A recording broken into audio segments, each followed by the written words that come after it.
Hello friends, today let's journey to West Africa, to the land of the Igbo people, home to vibrant traditions and deep spiritual roots. This is the world of Chinua Achebe's, a novel that opens a window into a complex society before European colonizers arrived. Achebe wrote this book to reclaim his people's history, challenging the biased stories told by outsiders. Through the village of Umuofia, we see a society guided by ancient customs, justice, and community. Achebe's storytelling immerses us in their daily lives, showing a world that is whole, if imperfect. The novel celebrates this culture, but also mourns what is lost when it begins to crumble. Achebe's vivid writing lets us hear the ceremonial drums and taste the palm wine, reminding us that African societies were thriving long before outsiders came. Is essential for understanding colonialism's true impact, not just as history, but as a deeply personal tragedy. It's a story that lingers, urging us to see Africa's past through new eyes. Let's step into this world together. At the heart of our story is Okonkwo, a fierce warrior and respected leader in Umuofia. He's driven by a need to be the opposite of his father, Unoka, who died in debt and disgrace. Okonkwo's greatest fear is appearing weak. This fear shapes every decision he makes. He equates masculinity with aggression, never showing affection, especially to his son Noi.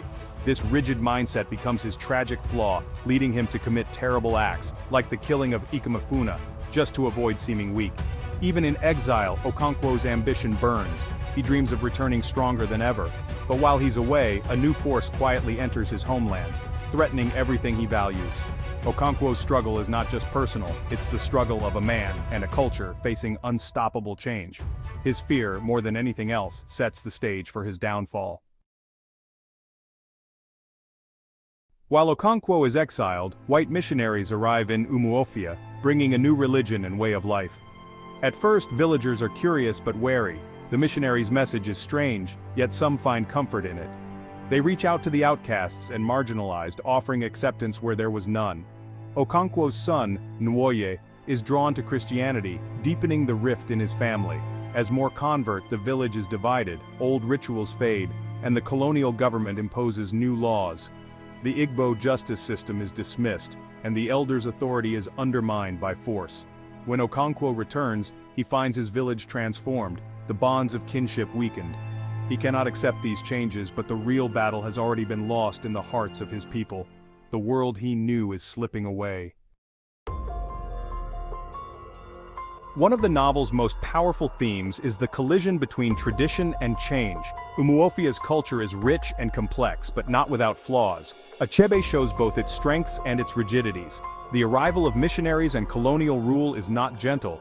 It's an invasion that seeks to erase the old ways. The conflict is about more than religion, it's a struggle for the soul of the community.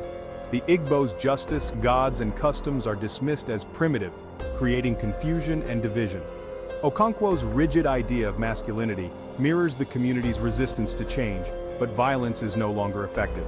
Colonialism works by eroding culture from within, turning neighbors against each other and sowing doubt.